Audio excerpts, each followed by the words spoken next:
Everyone, and welcome to what I can only assume is your highlight of your week, which is, of course, listening to me give another lecture.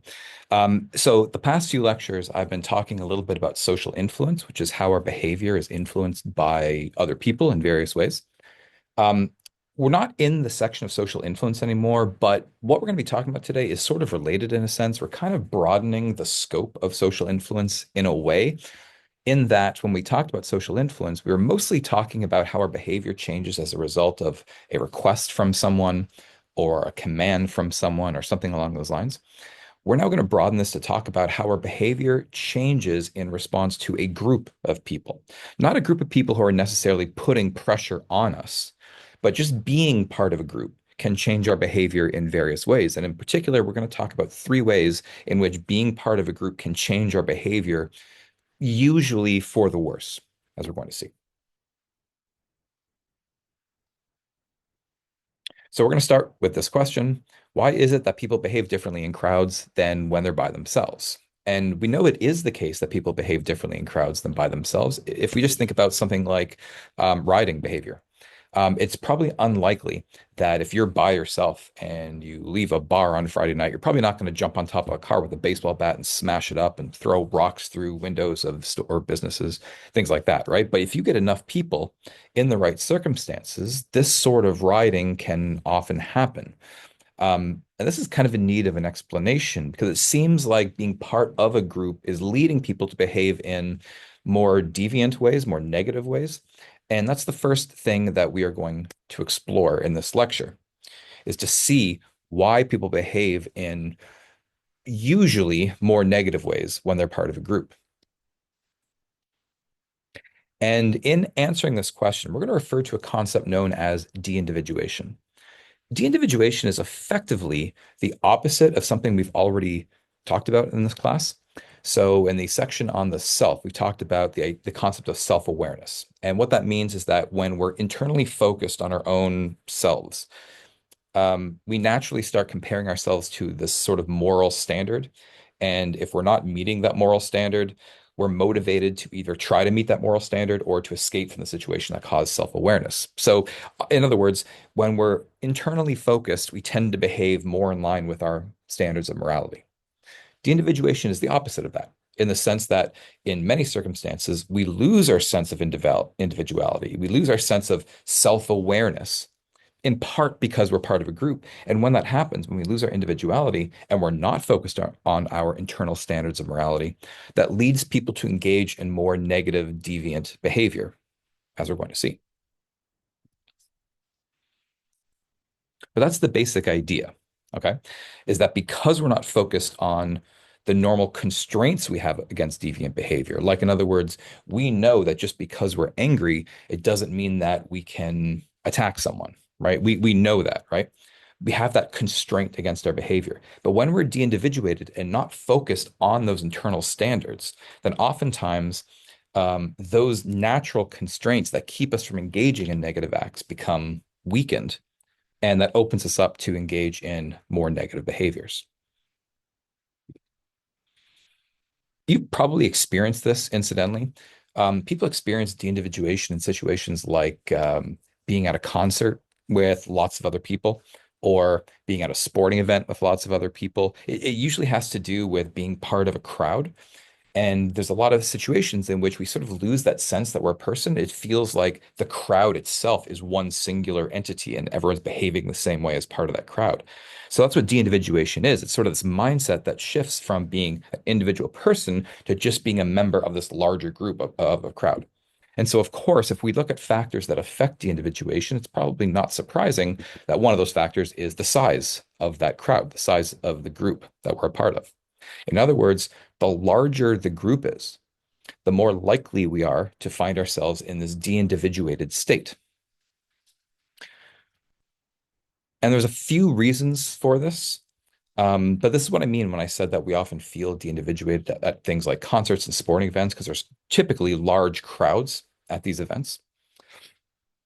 And there's a bunch of evidence that's consistent with this concept. So if you look at the history of the US, the dark history in particular, in which there was a time which was probably not as long ago as you might think, in which mobs of white people would go out and find oftentimes a black person or someone who sympathized with black people in their struggle. And they would oftentimes torture them, murder them, and lynch them. Some researchers did analyses of these lynchings that were done by these mobs.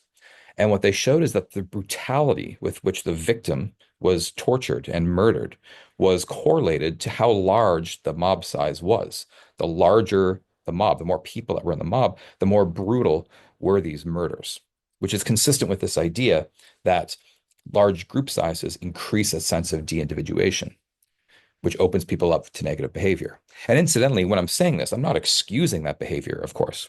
You can't use de-individuation as a way to excuse murder in this case, right? It's only sort of an explanation that we have because if we want to stop people from engaging in those negative behaviors, we have to understand why they engage in them in the first place. So just keep that in mind that these are not excuses for negative behavior. They're simply explanations for it. Another interesting piece of evidence that's consistent with this has to do with people who are considering suicide. So I'm sure you've seen movies and TV shows where you've got a character who might be considering suicide. They walk to the top of a tall building and they stand right at the ledge, and they're kind of debating in their mind if they want to jump off or not. Um, so sometimes it takes them a while to make that decision, right? So while they're there standing on this ledge on top of the building, there's like people that are passing by, and someone's going to see this person standing on the building and they're going to start looking, right? And so soon this crowd tends to form of onlookers, of people who are looking at this potential suicide jumper.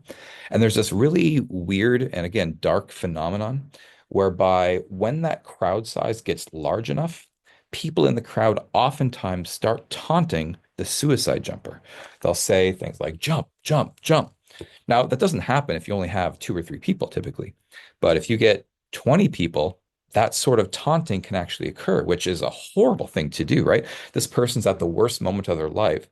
They're probably depressed and considering ending everything. And now you've got these people who are encouraging this person to kill themselves. It's a really, really dark concept. And it often happens if you accept this interpretation because large group size is increasing that sense of de-individuation, which is lessening the constraints against deviant behavior, which is opening people up to engage in more negative behavior. So group size matters in affecting de-individuation. Second factor that affects de-individuation is anonymity. In other words, the feeling of being anonymous, of being non-identifiable. If you feel anonymous in a given situation, that tends to result in greater de-individuation. Now, this isn't the case just because people feel like they're not going to get caught. It's the case because feeling anonymous makes us feel like we're losing our sense of individuality. It's almost by definition losing our sense of individuality if we're anonymous. We're just like an anonymous member of a group. And so there's some studies that have looked at this. Here's one. Some researchers had put participants in a situation where they were motivated and able to deliver shocks, or at least they thought they were delivering shocks to another person. But the participants were able to set the level of that shock. Okay. Now, what the researchers did is they had people administer these shocks either dressed in their regular clothes, or for half of the people, they had them put on identical KKK masks. Now, these masks basically make people anonymous. You can't identify their faces. So it's basically a manipulation of whether people felt anonymous or not. And they simply measured how strong the shocks were that these people supposedly administered the other participant. Oops. And what they showed is that people who are dressed in these identical KKK masks delivered stronger shocks than people who are dressed in their regular clothes. They had the same motivation to deliver shocks and the same ability, right? So it was something to do with dressing in that way, that feeling of anonymity that led these people to engage in more deviant behavior, which is consistent with de-individuation, right? That if we feel more anonymous, we get more de-individuated. As a consequence, where it opens us up to engage in more negative behaviors. But there's a key aspect here that some people lose. It's not just that feeling de-individuated necessarily leads to negative behavior. It often does, and certainly that's the way I've been talking about it so far. But it doesn't have to lead to negative behaviors per se. What it tends to do is that when we feel de-individuated because we're part of a group, we lose our sense of individuality. We start to take on characteristics that we associate with the group at large. So, for example, in this study that I just described to you, the KKK, which is obviously a very racist organization and is associated with violence, right? So when people dressed in these identical KKK uniforms, what happened is they started to take on characteristics of that group that they were now sort of a part of, in a sense. And because they associated the KKK with violence, they became more violent. But it doesn't always have to be that way, because in a follow-up to the study, what the researchers did is they used the same sort of paradigm, except they made one change, which was that people either delivered these shocks dressed in their regular clothes, or they were dressed in identical nurse uniforms. Now, because they're in identical uniforms, that should increase that sense of de-individuation, right? So if de-individuation simply leads to negative behaviors, then the people dressed in the nurse uniforms should give stronger shocks than people dressed in their regular clothes. But that's not what happened. What happened, in fact, was the exact opposite. What happened was that people who were dressed in nurse uniforms gave weaker shocks than people who were dressed in their regular clothes. And in fact, we can see this in this graph. Don't worry too much about what the y-axis means, okay? Just know that higher bars means greater shock and lower bars means lesser shock. So in that first study that I described, people dressed in the KKK costume, which is the white bar here, delivered stronger shocks than people who were dressed in their regular clothes, as I mentioned. But in the nurse study, we find the exact opposite, that people who are dressed in identical nurse costumes, which is the white bar here, gave weaker shocks than people who were dressed in their regular clothes. Okay. So that's what de-individuation does. It leads people to take on characteristics of the group that they're a part of, typically speaking. But of course, if you're part of a mob of people, the characteristics that we tend to associate with mobs of people are violence and rioting and that sort of thing. So when people find themselves in these large groups and they take on characteristics they expect of mobs, they become violent themselves. Okay, so we've seen two factors that affect de-individuation, which is group size and that feeling of anonymity. A third factor that affects de-individuation is distraction, meaning if we're not focused on ourselves and our internal standards of morality, and we're focused outwards, well, obviously that means we're not focused on our morality, right? So things that distract us, things that take our attention away from the self, increase de-individuation. And there's all sorts of things that can distract us, right? Lights, loud music. I mean, even the presence of other people can distract us. So, and this is partly why you see a lot of de-individuation in places like, let's say, clubs, because you've got large groups of people who are packed on the dance floor, say. You've got a sense of anonymity. If it's dark, just the fact that it's dark around us can make us feel anonymous. You've got all this distraction with the lights, the music, and dancing and other people and that sort of thing. That this is a recipe for that feeling of de-individuation, where you just feel like you're sort of a cog in a greater machine, right? It doesn't mean you're necessarily going to become violent, obviously, but it increases the likelihood that people will.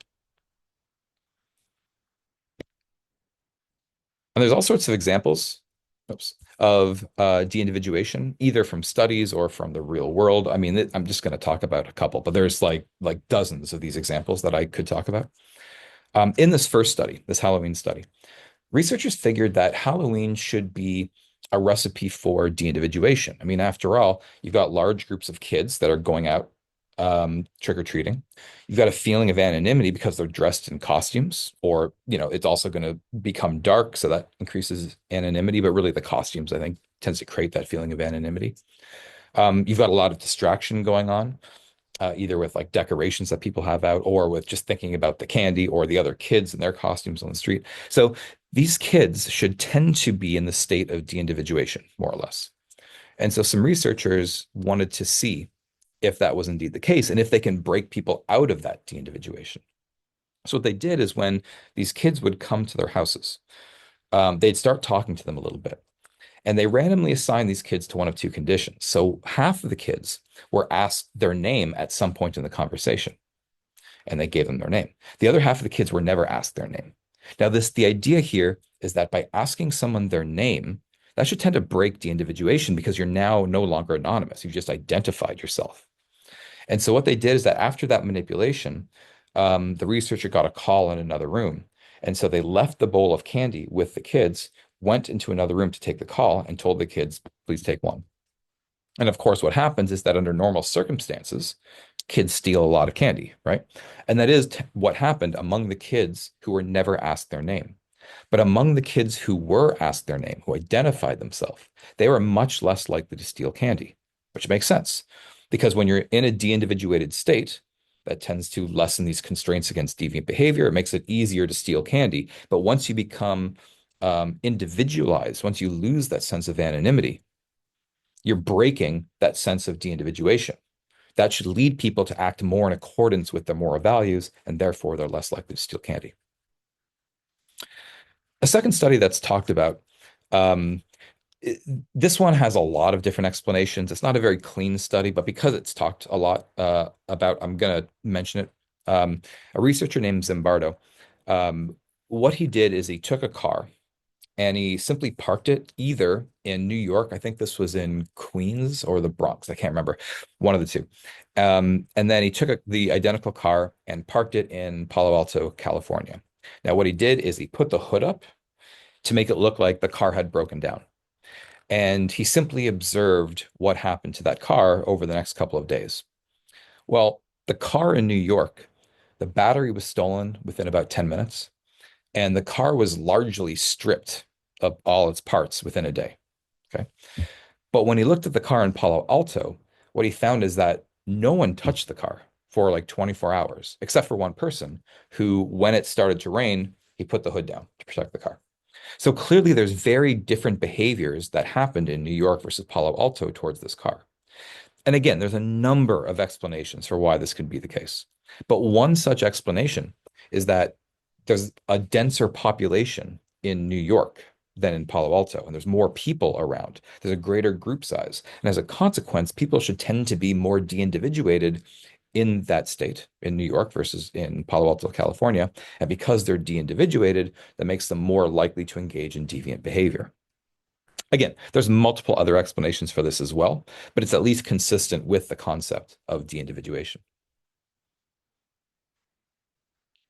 And there's lots of real world examples that we could talk about as well. I'll just give you one. Back in 2000, there was a festival. I think it might have been Puerto Rican. I can't remember, something like that, like a festival celebrating their heritage. Okay. So there's a lot going on. A lot of people came out to celebrate. There's music and all sorts of other things. And one thing that happened during this event is that this mob of men formed and started sexually assaulting women in the middle of the day. Okay. Like ripping off their clothes and things of that nature. Um, you don't see that usually when there's only one person, right? But you get enough people together and suddenly they start engaging in this deviant behavior. Now, the behavior is obviously awful, but and one explanation for it is this concept of de-individuation. That what was going on here is that you had a large group of people. There's a lot of people out in the streets celebrating, so there's this feeling of anonymity. So they felt anonymous. And there's a lot of distraction going around because of all the festivities that were going on. So again, this is a recipe for people to feel de-individuated. And likely that happened among these men, which contributed to the assaults that they were committing, which again is not an excuse for their behavior by any means, but simply an explanation for that behavior.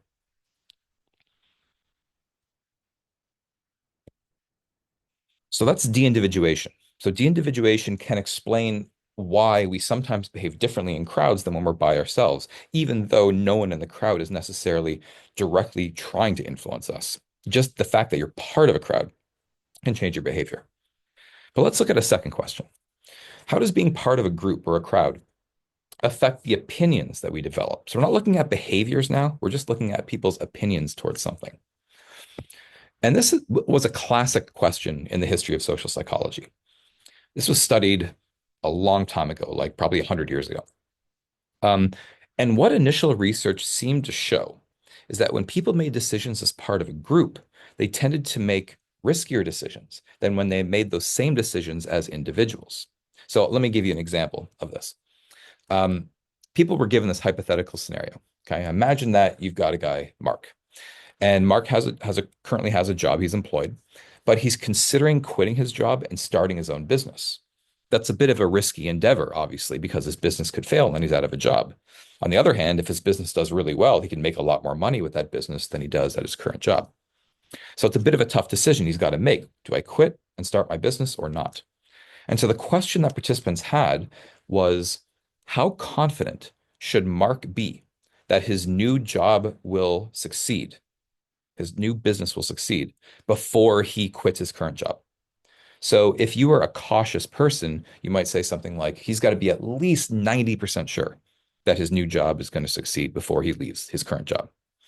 If you are more of a risk taker, you might say, well, even if he's only 50% sure, that's still good enough for him to leave his job to start his business. So we can measure people's risk-taking abilities by looking at that percentage that they give. And what this research showed is that individuals tended to be um, maybe a little bit risky. Like he can take this job, he can quit his job if he's 70% sure, which is still a little bit risky because there's a 30% chance that it could fail. But when you ask people in groups, groups would say something like, oh, it's only got to be 50% sure that he's going to succeed. Okay. So when they conducted a lot of these studies, these groups were making riskier decisions when they were part of a group versus when they were individuals. This was known for a while as the risky shift, meaning being part of a group shifts people to be risky. And that was all fine for a while, but a problem quickly arose. Because when researchers started to conduct more research on this topic, some of them found the exact opposite. Some of them found that groups tended to be more cautious than individuals when making these sorts of decisions. Let me give you an example of a study that looked at this. In this study, let's take Mark again, our hypothetical Mark, okay? And Mark's got a daughter, and he's been investing in his daughter's college fund. So he's got, a few $1,000s in that college fund. Now he's recently heard a tip about a stock, and supposedly this tip is saying of the stock's going to skyrocket, right? So if this stock's going to skyrocket, he needs to invest money now so he can make money on that. But the problem is the only money he has is the money he's put aside for his daughter's college fund. So it's a little bit risky to take that money out and invest in the stock market. And so again, you can ask people, how confident should Mark be that this stock will go up before he's willing to take money out of his child's college fund? And so again, if you are a really risky person, you might say he's only got to be 50% sure. And if you're a cautious person, you might say he's got to be like 90% sure at least before you take that money out. And so when you give people this decision and they make it either as individuals or you put a bunch of people together and they discuss and they come up with an answer, then what you find is that individuals tended to be a little a little cautious, maybe like he's got to be again 70% sure. But the groups tended to be more cautious than that. The groups would say something like he's got to be like 90% sure before he takes money out of his daughter's college fund. So we're seeing the exact opposite thing. We've got some studies, in other words, that are saying groups make riskier decisions. We've got another set of studies saying that groups make more cautious decisions, and that doesn't help us at all. Okay, that's a problem. We need to reconcile what's actually happening here. And it took a little while to reconcile this, but it eventually was, and it's now understood what's actually going on. It's not the case that groups inherently lead to riskier decisions or more cautious decisions, but rather being part of a group tends to make decisions more extreme in either direction. And this concept is known as group polarization. Now, what group polarization means is that if you look at individuals, if you look at their individual tendencies, okay, and let's say you take a bunch of people who all have the same sort of tendencies. So if people are, say, moderately risky, and you put a bunch of moderately risky people together, being part of a group tends to exaggerate those tendencies. So the group tends to make a number of, let's say, somewhat risky people into very risky people. And conversely, if you took a bunch of somewhat cautious people and put them together to discuss an issue, then being part of a group tends to make those somewhat cautious people into very cautious people.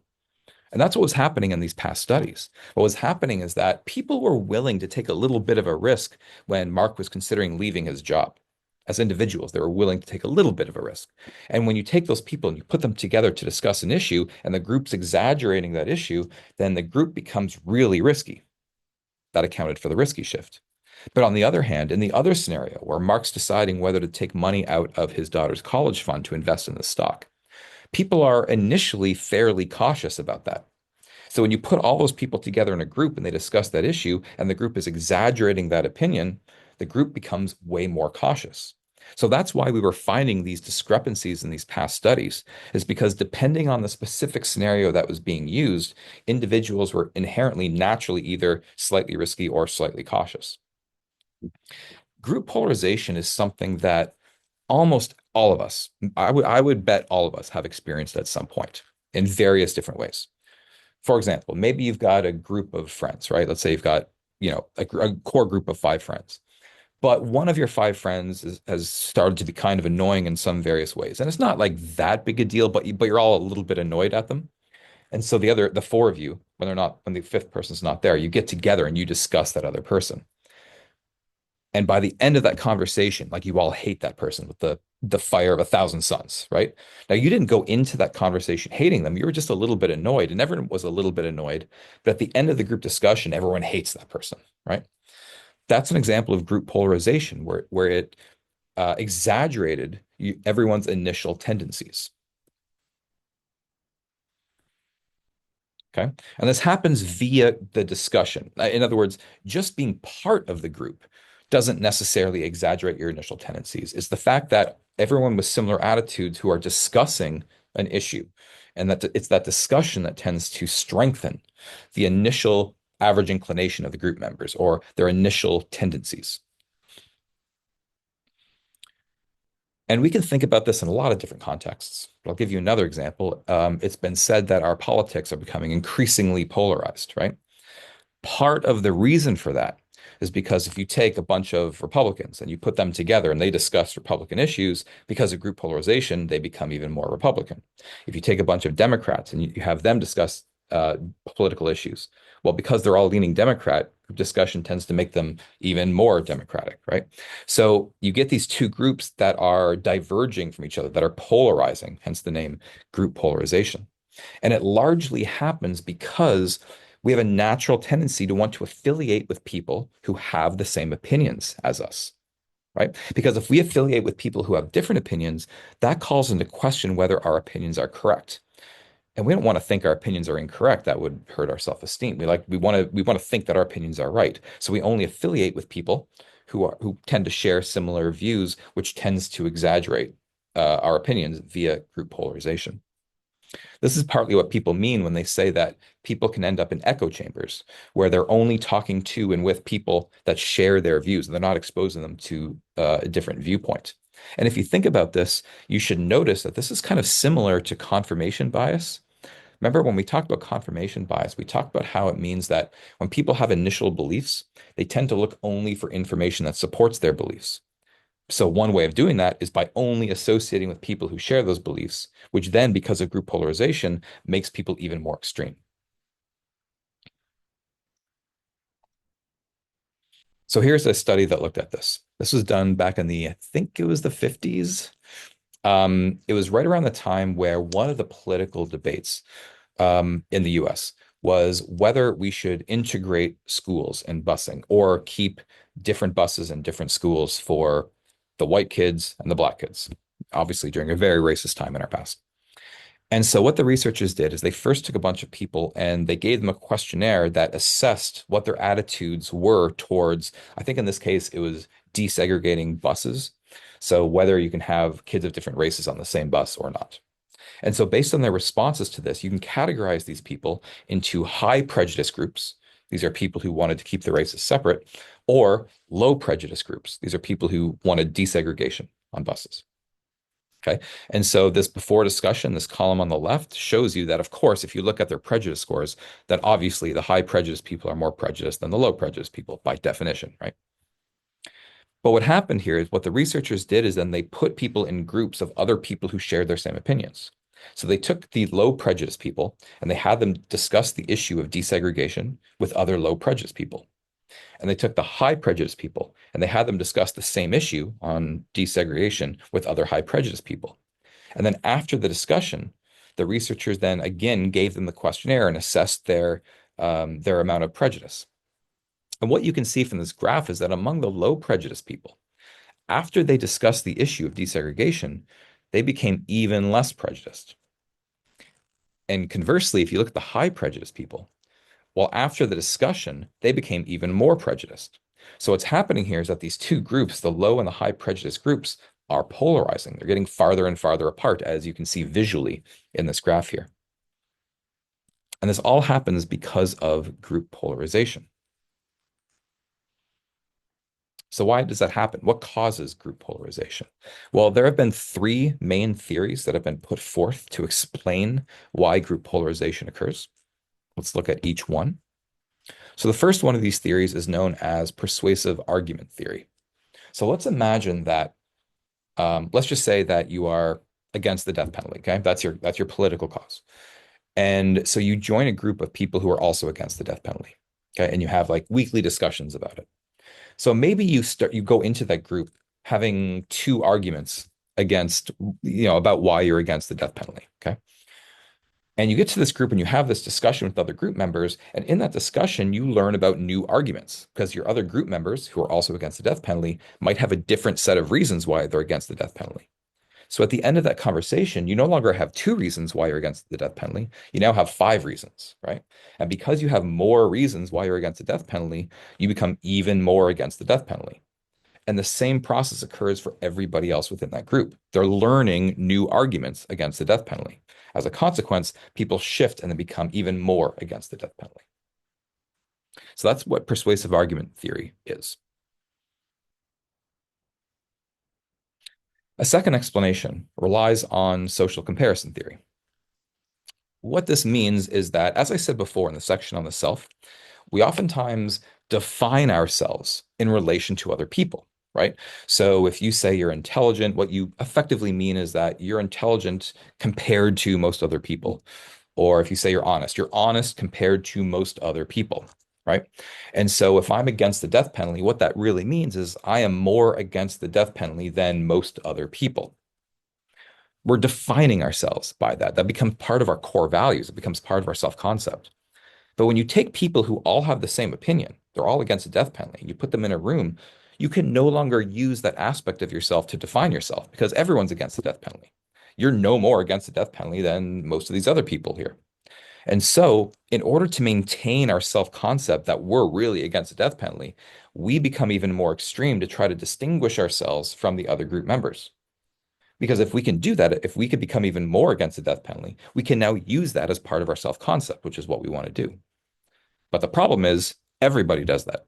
Everybody wants to continue identifying themselves as being against the death penalty. So everyone becomes more extreme in an attempt to differentiate themselves from the other group members. And as a consequence, everyone becomes more extreme in their position.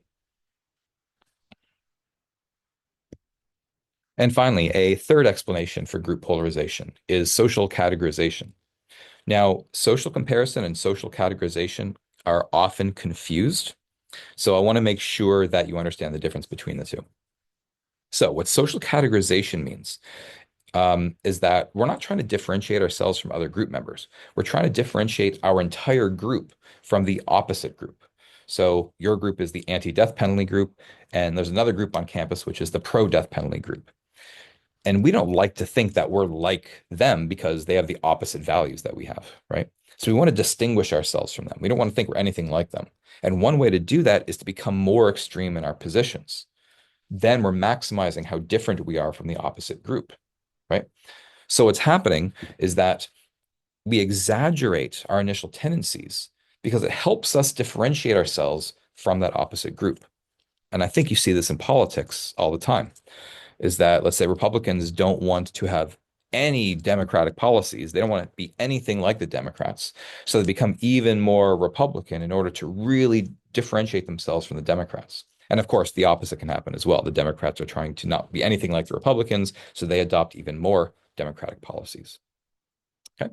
So the difference between social comparison and social categorization is that in social comparison, group polarization occurs because you're trying to differentiate yourself from your other group members. With social categorization, you're trying to differentiate your group from the opposite group. So keep that in mind because a lot of people get confused between those two explanations. Okay, so we've seen how being part of a group can lead us to opinions that we otherwise may not have had, can lead us to more extreme positions through this process of group polarization. But let's ask ourselves a third question. Okay. We've looked at how groups influence behavior via de-individuation. We've looked at how groups influence our opinions via group polarization. And now we're going to look at how groups affect the ways in which we make decisions. And in particular, what research tends to show is that there's a lot of situations in which groups of otherwise very intelligent people end up making disastrously bad decisions. And the question is, why does that happen? If you have the smartest people in a room, how does that lead to these horrible decision-making strategies? I'll give you some real-world examples of this. Okay. And at the time of these examples, it wasn't necessarily recognized that there was a social psychological phenomenon going on. But once this phenomenon was identified by social psychologists, they can sort of retroactively apply it to things that happened in the past and they can understand those decisions better. So, for example, as you should know, um, the main event that brought the US into World War II was when the Pearl Harbor Naval Base in Hawaii was attacked by the Japanese. It was a surprise attack. We were caught off guard. As a consequence, thousands of people died. We lost battleships and things like that. Or at least that's the story that most people are aware of, that this was a complete surprise, the surprise attack by the Japanese. Well, turns out that that's not entirely accurate because the higher ups in the military, they had some intelligence that Japan was considering attacking the US somewhere. And they'd been tracking these Japanese planes. In fact, when Pearl Harbor happened, they'd been tracking these Japanese planes headed towards Pearl Harbor. And at one point, they lost track of them. So if you put all this information together, the Japanese are considering attacking us, they're headed our way, and we've lost track of them. We might want to be prepared for an attack, right? However, the people who were in charge of making these decisions decided that this wasn't a real threat, didn't let anyone know, didn't make any changes. And as a consequence, it seemed like we were caught off guard because the people up, the higher ups, never really let people know that this attack was coming, which was obviously a disastrously bad decision. Or let's take the Watergate scandal that led to the resignation of Richard Nixon. We've talked about this a little bit in a prior lecture on compliance. Um, Again, what happened here is that a committee working for Nixon for his reelection campaign, they basically broke into the Watergate hotels or the Watergate Hotel and the Democratic offices, and they wiretapped them so they can listen to hear what was going on. This was illegal, of course. And this plan quickly started to unravel, but the players that were in it kept trying to cover it up and cover it up and cover it up, even after it was becoming increasingly clear that um, that this committee, this group, had participated in this illegal act, and that Nixon seemed to be involved in some capacity, which ultimately led to his resignation. And when I mentioned this in my lecture on compliance, I said that this decision to bug these offices was a horrible decision. It was useless, in fact, because Nixon was almost certainly going to be reelected anyway. Democrats didn't have any information. There was almost nothing to be gained by bugging their offices if they're going to win anyway, right? So why did they make that decision? Now, we discussed some reasons why they made that decision in that prior lecture, in particular when we looked at the door in the face technique. But the point here is that the decisions they were making were again disastrously bad. And this was like people in a presidential administration who you would hope would be intelligent politically. How do they make such bad decisions? Or let's take the Bay of Pigs. This is a fiasco that happened under the JFK administration, where there was an attempt to overthrow Fidel Castro as the leader of the Cuban government. And so what they did is the US had a bunch of Cubans and they trained them, the CIA trained them, And the idea was that they were going to basically dump them back into Cuba. They were going to garner support for the overthrow of Castro. They were going to basically take him down. It turns out that this decision was horrendously bad. There's some horrible decision making going on here because when they drop these Cubans off into Cuba to try to garner the support, a lot of them are captured almost immediately. Um, the US had drastically overestimated the support among Cubans who are still living in Cuba to overthrow the government. The US JFK administration believed that even if their plan failed, they'd be able um, to get away with it. That like other countries wouldn't know that they were the ones in charge of it. Completely wrong. It was obvious that the US had tried to overthrow a government. This was a really, really embarrassing moment globally, internationally for the US in the Bay of Pigs. And again, we've got people who otherwise you'd think would be really, really smart in this presidential administration that came to these awful conclusions and really bad decision making. Or we can look at the Space Shuttle Challenger. This is the spaceship, or the space shuttle, I should say, that was launched in, I think it was 1986. And it exploded on live TV 79 seconds after takeoff. So, like, millions of people witnessed this live. It was a huge event. Now, why did the shuttle explode? Well, the story that a lot of people hear is that it's because there is a part of the space shuttle called an O-ring. And this O-ring was supposed to seal off different compartments in the space shuttle. And that's really important because there's these, explosive gases in these different parts, and you don't want them mixing at all. So this O-ring seals off these compartments, keeps the gases separate. Well, what happened is that for various reasons, the space shuttle couldn't launch the day it was supposed to, and it was kept on the launch pad overnight, and temperatures got really, really low. They were so low that the O-rings got brittle. And when they got brittle, they failed to seal properly. As a consequence, dangerous gases mixed, and the space shuttle exploded on national TV. That's the sort of official story. The lesser known story is that, in fact, this problem was known to engineers well prior to this event. They knew that if the temperature got below a certain level, these O-rings could fail and it could lead to a disastrous outcome. And they even expressed their concerns. There was a meeting that was held to decide whether the space shuttle should launch after it was kept on the launch pad overnight and because the temperatures were so low. And they were under a lot of political pressure to launch. So they wanted to reach that conclusion. And even though some of the engineers were saying like this could be a problem, the higher ups at NASA kind of dismissed them to some degree. As a consequence, this information didn't really get to the people who needed it, who were in charge of making that decision. And as a consequence, 7 people died on live TV in the Space Shuttle Challenger explosion. These are people at NASA, right? These are highly intelligent people who made disastrously bad decisions, which led to the deaths of all these people. How could that be? Maybe most recently, the decision that we had, this was back in 2003, so we're looking at a little over 20 years ago. The George W. Bush administration decided to invade Iraq under the belief that Iraq had all sorts of weapons of mass destruction, WMDs, that they could use against the US.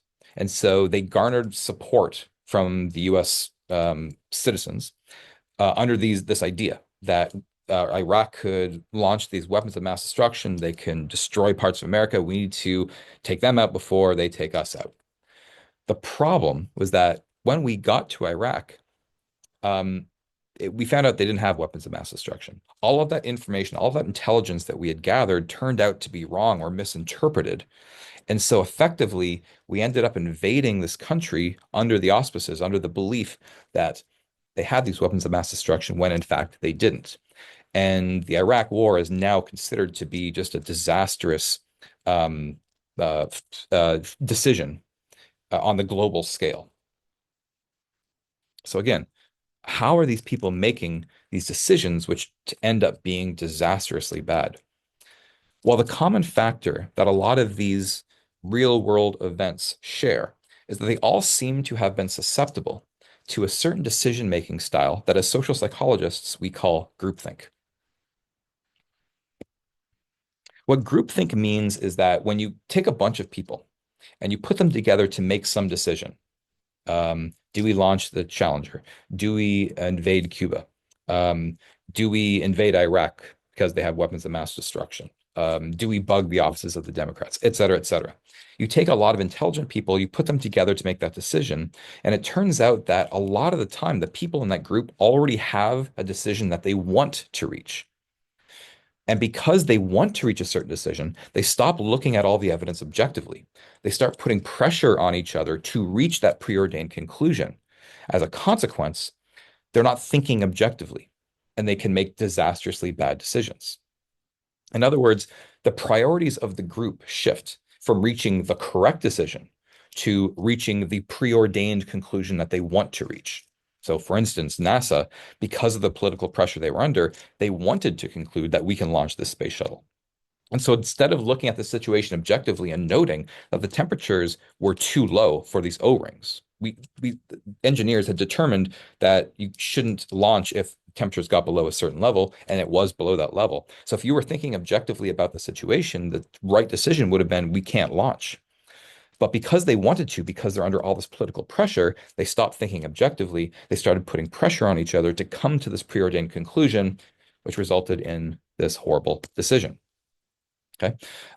This picture on the right here is a shot of the Challenger after it exploded. Again, about less than a minute and a half after takeoff. So let's look a little bit more at the symptoms of groupthink. I've given you sort of the broad overview, but I want to talk a little bit more specifically about some of those symptoms. And we can divide these symptoms into three classes of symptoms. So first of all, what happens is that the group tends to overestimate themselves, in part because the groups are composed generally of intelligent people or people who should have the most knowledge about the issue at hand. They're very specialized, right? And they start to think way more highly of themselves than maybe they should. So, for example, a lot of the members display this illusion of invulnerability, that nothing bad can happen. In NASA, they had launched space shuttles before under cold temperatures, and the O-rings did not fail. And so the idea was that, well, we've done it before, they didn't fail, nothing bad's going to happen to us this time. They have this illusion of invulnerability. Or if you look at George W. Bush's invasion of Iraq, the idea was that, well, we're going to be greeted as liberators. That was sort of the phrase that was used, that Iraq would welcome our presence there. Turns out that was completely wrong. They did not welcome our presence there. So we weren't sort of as invulnerable as we thought. Or the people that were working for Richard Nixon believed that they weren't going to get caught by bugging these offices. They all had this illusion of invulnerability because they're overestimating themselves. So what I'm going to do in this section is that I'm going to relate these symptoms to a concept that we've already talked before in class. Because groupthink really is a sort of a conglomeration of a whole bunch of different social psychological tendencies, all in one specific context. So we've talked, for instance, about this tendency that people have to engage in unrealistic optimism, the belief that our futures are going to be better than they really are. So we saw that at an individual level, that most people, at least in Western cultures, tend to exhibit this unrealistic optimism. And that's very much related to this group process. Because remember, groups tend to exaggerate the initial tendencies of the group members, as we saw in group polarization. And so part of what's happening with groupthink is that being part of the group to make the decision is exaggerating these initial tendencies that people have. And so if individuals have this unrealistic optimism and the group tends to exaggerate that, the group tends to get really optimistic about themselves. So they fail to see a lot of the problems in their decisions, or they just dismiss the fact that something bad could happen as a result of their decisions. And in conjunction with this, the members don't question the morality of their decisions because they're the most knowledgeable in a lot of cases, or they have the most expertise in the matter. They come to this idea that whatever decision they make is the moral decision, and you can't question that morality. So, for instance, the George W. Bush administration would say things like, if you're not with us in terms of going to war with Iraq, if you're not with us, you're against us. The idea being that if you're not with us, you're immoral. We're the moral ones here. And so they think they're making this really moral decision, which to some degree is similar to what we've talked about earlier when we talked about self-serving cognitions. The idea that as individuals, we tend to take credit for successes and blame others for failures, and we tend to think really highly of ourselves. So individuals tend to think, for instance, that most people tend to think they're more moral than most people, as we talked about earlier.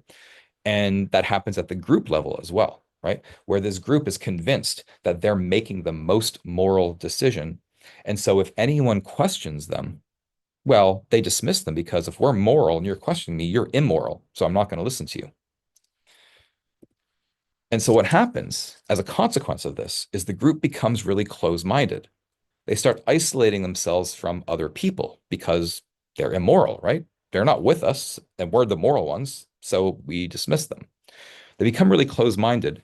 So, for instance, the groups, instead of when they come across evidence that might contradict their beliefs, so when the US government came across evidence that maybe Iraq did not have weapons of mass destruction, instead of questioning their results, instead of questioning their conclusion, their preordained conclusion that they wanted to invade Iraq, they instead justify things. They justify their actions. We saw that again with the Richard Nixon Watergate scandal, where the group was justifying their actions as opposed to questioning them.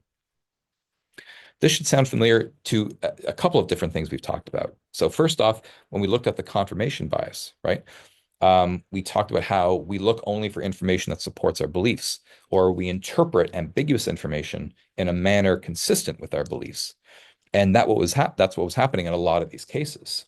Again, in the lead up to the Iraq War, there was some evidence that was kind of sketchy that it wasn't really clear that this evidence meant that Iraq had weapons of mass destruction. But the committee that wanted to invade Iraq, who had that preordained conclusion, they started to interpret it selectively in light of their beliefs. Instead of questioning their beliefs, they thought they interpreted it in a very specific way to make it feel as if their beliefs were correct. We also saw cognitive dissonance in the past, right? Which involves justifying our past actions. And again, that's what we see here, that the groups are justifying their past actions instead of questioning them, instead of questioning the morality of them, because they already think that they're moral, right? And so if they think they're moral and they engaged in an immoral action, that would create a lot of cognitive dissonance. So as a consequence, they're motivated to justify their past behaviors to convince themselves that in fact their decisions were moral. So they simply stop questioning the decisions that they want to make. And a third class of symptoms that's displayed when people are engaged in groupthink is that there's these pressures towards uniformity. In other words, as I mentioned before, the primary goal of groups who are engaged in groupthink is not to reach the objectively correct behavior, but rather to reach the preordained conclusions that they already want to reach. And as a consequence, they put pressure on each other to conform their opinions to those preordained conclusions. And we saw when we looked at conformity, in particular, let's say the Ash study, right, where people were judging the length of lines. And in that study, they showed that people will often conform to an obviously wrong answer because other people were giving that wrong answer, right?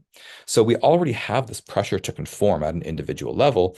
And so now we've got a situation where if you've got a bunch of group members who are all putting pressure on you to come to a certain conclusion, to dismiss contradictory evidence, whatever, we tend to submit to that pressure a lot of the time. So there's all this pressure that's going on here. And this can result in this illusion of unanimity, this illusion that everyone's in agreement, when in fact they're not. Because it could be the case that in a group of, let's just say, 10 people, that everybody has doubts about this plan. But because of the pressure that's being placed on them to reach this preordained conclusion, everyone's afraid to voice their concerns. And so it feels as if everyone's in agreement, even though no one's in agreement. This is, in a sense, similar to the false consensus effect, the belief that we think that more people agree with us than actually do.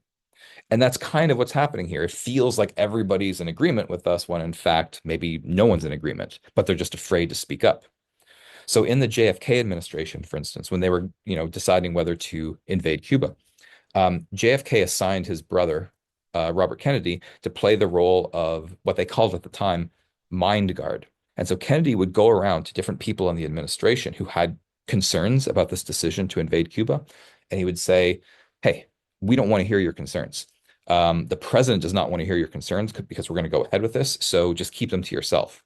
So he was basically suppressing any dissent. And because of that, no one voiced their concerns. It felt like everyone was unanimous. And as a consequence, this group became really confident that, hey, we're all unanimous. We're the moral people. We have the most expertise. They become really confident that this course of action is correct. So I've talked about groupthink in relation to these large world events, right? But it can happen at much smaller scales as well. You might be out with friends and you're making some sort of decision, like let's say you're all going to rent a house together or something. Um, and you go to the house and you all kind of like it, but you have concerns about it as well. And when you start talking about it, you start engaging in this biased decision making where instead of analyzing the information objectively, you all are trying to come to this preordained conclusion that we want to rent this house. So you start focusing only on the positives and ignoring the negatives. You put pressure on each other to come to that decision. You become closed-minded, et cetera, et cetera. So this can happen at much smaller scales as well. So the question then, of course, is how do we prevent groupthink? Because it's such a disastrously bad strategy. How do groups avoid falling into the trap of groupthink? And so experts have a number of suggestions for groups to avoid falling into that trap. So first off, one of the problems with groups engaged in groupthink is that they isolate themselves, right? They're not listening to outside people because they don't have the expertise or the knowledge. They're not as moral as us. Like we're the ones who are going to make this decision. And because of that, they get isolated into this echo chamber. They never hear these dissenting viewpoints. So one thing you want to do when making decisions is to not isolate yourself. You want to hear other viewpoints. You want to hear dissent. You want to know what the potential flaws in your plan are, so you can figure out if you can work around them or if you have to scrap the plan entirely. So consulting with outside experts tends to be key when making decisions if you want to come to the most accurate decision possible. And along the same note, instead of suppressing criticism from people in your own group, you want to encourage criticism. Again, you want to know what all the problems with your plan are so that you can either, know that they're happening and try to fix them ahead of time, or if the flaws are too serious, you scrap the plan entirely. You need to know that. So one suggestion is that you assign someone the explicit role to be a devil's advocate. Their job is solely to question every single decision the group is making, to think of all the problems with that decision. In fact, JFK learned from the fiasco at the Bay of Pigs. So it was only a little while later that he had to deal with the Cuban Missile Crisis. This is where there were missiles in Cuba, like Russian missiles in Cuba, that were aimed at the US. Big problem, right? We don't want missiles aimed at the US. And so they had to undergo a lot of talks and meetings and negotiations and things like that to solve this problem. But fortunately, because of the Bay of Pigs fiasco, he learned a little bit about the problems with that decision-making strategy. And so this time, instead of assigning his brother to play the role of mind guard, which suppressed criticism, he instead encouraged people to be devil's advocates, to come up with flaws in the plans that they were coming up with.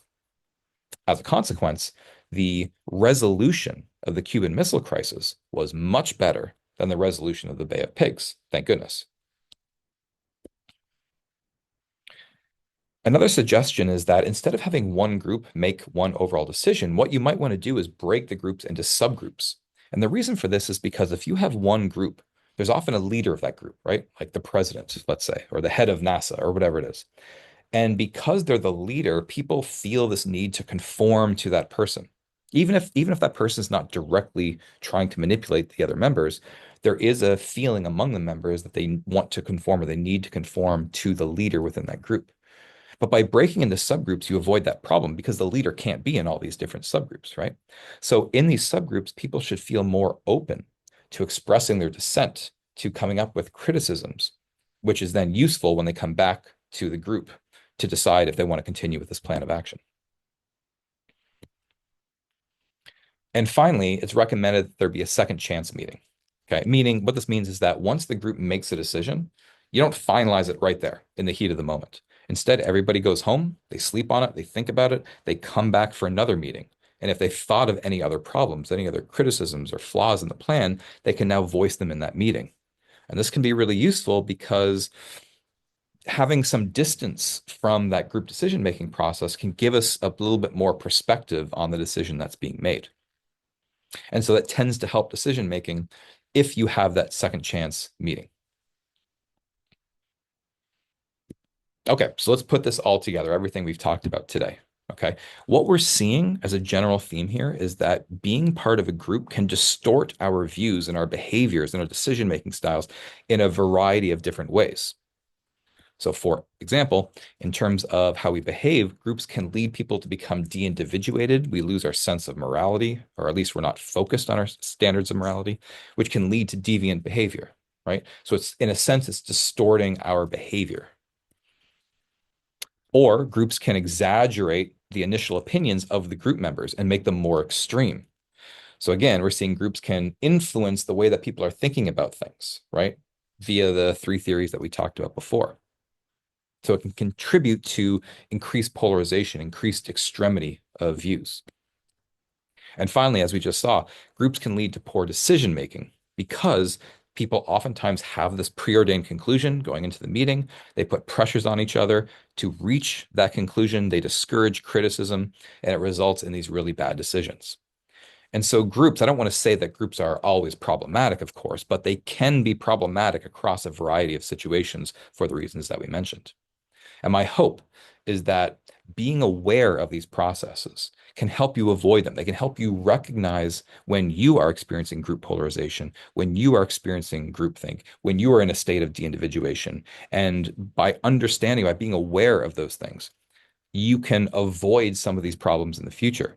If you feel like you're in a group of people who have the same opinions and you're all just kind of getting more and more extreme, you can try to halt that process. You can try to recognize that your opinions are effectively getting polarized and becoming more extreme because of the group. If you recognize that when you're making decisions, you can sense this group think where people are putting pressure on each other, you can do things, as we just talked about, to try to avoid that.